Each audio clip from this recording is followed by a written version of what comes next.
Un match en retard de la première journée du championnat de top 14 au stade Jean-Bouin samedi entre le Stade Français et l'Union Bordeaux-Bègles.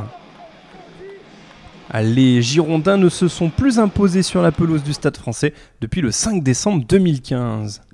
Benjamin Botica montre la voie à ses troupes en inscrivant la première pénalité dans cette partie.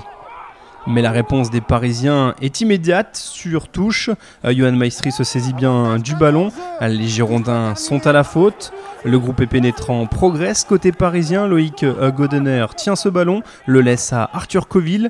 Le relais de Jonathan Danty pour Joris Segonde qui allonge sa passe vers Telusa Veaignou qui glisse à son ailier Lester Etienne pour la finition et le premier essai de la partie. Sur cette attaque en première main, Joris Segonde qui allonge la passe vers son arrière, la bonne fixation de Telusa Veaignou et la finition de Lester Etienne. On revoit la fixation de Telusa Veaignou pour ensuite la passe vers l'ancien ailier de Massy. La transformation est réussie par Joris Segonde et Paris mène 7-3 dans cette partie. Benjamin Botica réduit l'écart sur pénalité 7-6. Joris Segonde s'enchaîne les pénalités également de son côté, 2 fois avant la pause. Le score est donc de 13-6 pour Paris devant Bordeaux-Bègles à la mi-temps.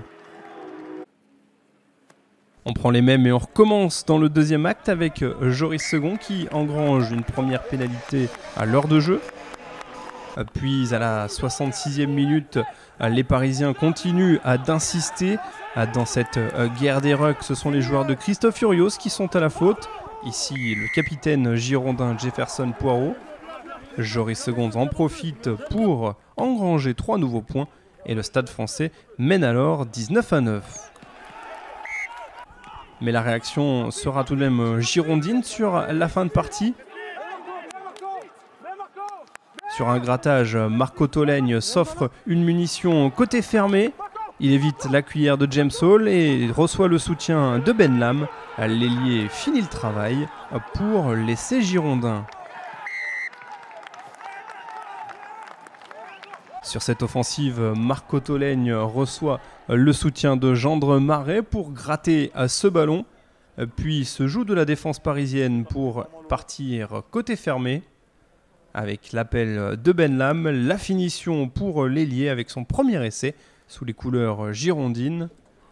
Cet essai est transformé par Ben Botica, 19-16. Les Girondins sont revenus tout près de leurs adversaires. Mais le Stade Français profite d'un dernier avantage avec un petit jeu au pied par-dessus à signer Joris Segonde, le relais de Jonathan Danty et la finition d'Alex Araté.